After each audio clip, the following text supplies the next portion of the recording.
Senja mulai merayap di langit ketika aku melangkah pulang menuju kos setelah seharian menjalani perkuliahanku.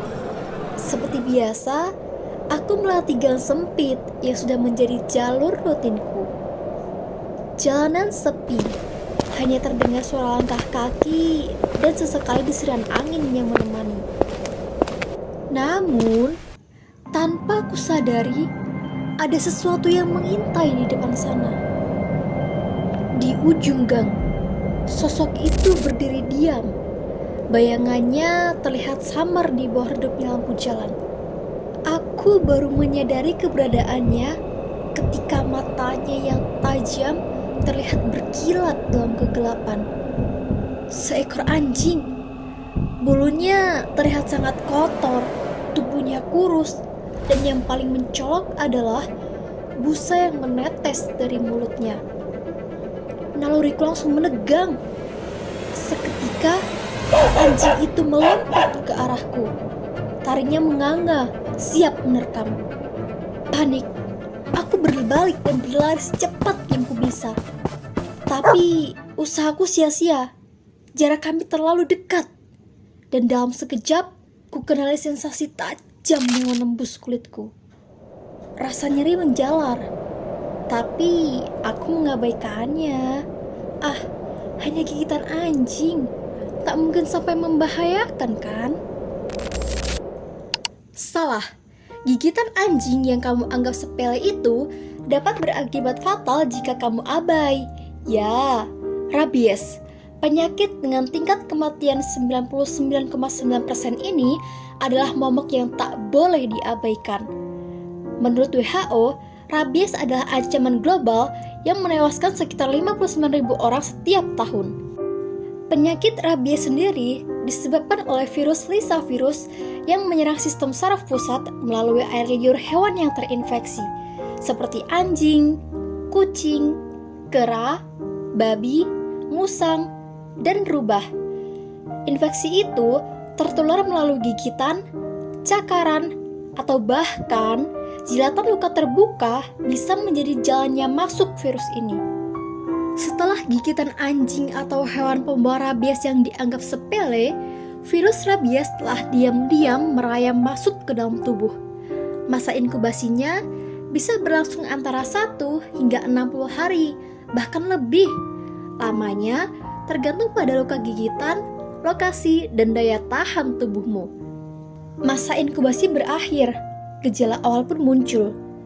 Demam, sakit kepala, mual, muntah, nyeri otot, dan kelelahan akan menghantuimu. Gejala awal berkembang menjadi lebih parah, emosi tak terkendali, mudah marah, gelisah, linglung, halusinasi, dan napas yang terengah-engah. Rabies mulai menguasai tubuhmu, dan jangan pernah anggap sepele gejala ini. Sekarang tiba saatnya fase paralitik, fase akhir yang mematikan. Kelumpuhan merambat, mulai dari luka gigitan hingga seluruh tubuh.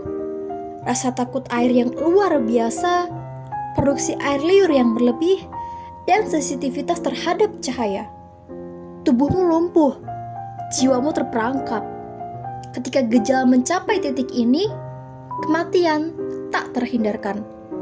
Rabies telah merenggut nyawamu, dan jangan biarkan ini terjadi padamu. Eits, tapi jangan khawatir. Rabies bisa dicegah loh. Pertama, pahami cara penularan virus ini. Hindari kontak dengan hewan liar atau hewan yang menunjukkan gejala mencurigakan. Kemudian, vaksinasi hewan peliharaan, terutama anjing dan kucing. Kemudian, bagi mereka yang beresiko tinggi seperti orang yang tinggal di daerah endemis rabies, vaksinasi prapaparan sangat dianjurkan. Tapi Kak, bagaimana ya kalau sudah terlanjur digigit seperti tadi? Gimana ya? Jika tergigit, jangan tunda. Cuci luka dengan sabun dan air mengalir selama 15 menit dan segera cari pertolongan medis ya. Penanganan luka yang tepat dan vaksinasi pasca paparan adalah kunci untuk menyelamatkan nyawa. Pencegahan rabies adalah tanggung jawab bersama. Pemerintah perlu mengendalikan populasi hewan liar dan memastikan ketersediaan vaksin. Masyarakat perlu meningkatkan kesadaran dan mengambil langkah-langkah pencegahan yang tepat. Rabies bukan sekedar gigitan anjing. Ini adalah ancaman nyata yang bisa merenggut nyawa. Dengan pengetahuan, kewaspadaan, dan tindakan cepat, kita bisa melindungi diri, keluarga, dan komunitas kita. Mari bersama-sama berantas rabies demi masa depan yang lebih sehat dan aman.